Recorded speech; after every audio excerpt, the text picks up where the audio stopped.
రాష్ట్రంలో 25 మంది పోలీసు అధికారులు మార్చేసి చీఫ్ సెక్రటరీని అట్లాగే డీజీపీని మార్చేసి ఓవరాల్గా ఎన్నికలు నిర్వహించాలనుకున్నారు. అందులో ఒక 10% నుంచి 20% జరిగింది, 80% జరగలేదు.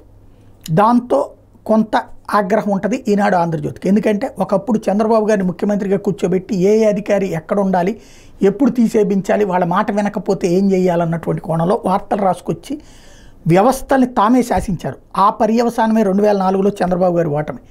పర్ఫెక్ట్గా పనిచేసే చంద్రబాబుని దుర్వినియోగం చేశారు వీళ్ళు.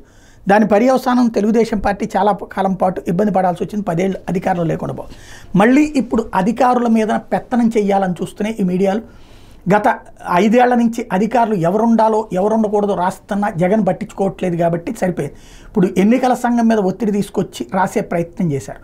తీరా చూస్తే ఎన్నికల సంఘం చేయాల్సింది చేసింది, మిగతా వదిలేసింది. ఇప్పటికీ డీజీపీని మార్చారు, అయినా హింసాకాండ ఆగలేదే. చీఫ్ సెక్రటరీని బలిపై అసూయం చేయాలని చూస్తున్నారు, ఎన్నికల ముందు చేయాలని చూశారు, అవలేదు. ఇప్పుడు మళ్ళీ చీఫ్ సెక్రటరీని బాధ్యులను చేస్తున్నారు. లా అండ్ ఆర్డర్కి చీఫ్ సెక్రటరీతో ఏంటి పరిస్థితి?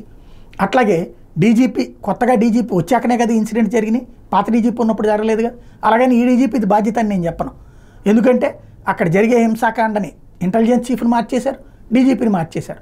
ఇద్దరిని కరెక్ట్గా ఎన్నికల ముందు మారిస్తే కొత్త సమాచారం ఎట్లా రాబట్టడం సాధ్యమవుతుంది, ఎట్లా కంట్రోల్ చేయడం సాధ్యమవుతుంది? దాని పరిణామమే కదా అది. ఈ పత్రికలు చేసిన పాపమే కదా. ఎప్పటికైనా వ్యవస్థలలో ఏళ్లు పెట్టి దాన్ని నాశనం చేసేటటువంటి వ్యవహారాల నుంచి ఈనాడు ఆంధ్రజ్యోతి బయటకు వస్తే బాగుంటుంది.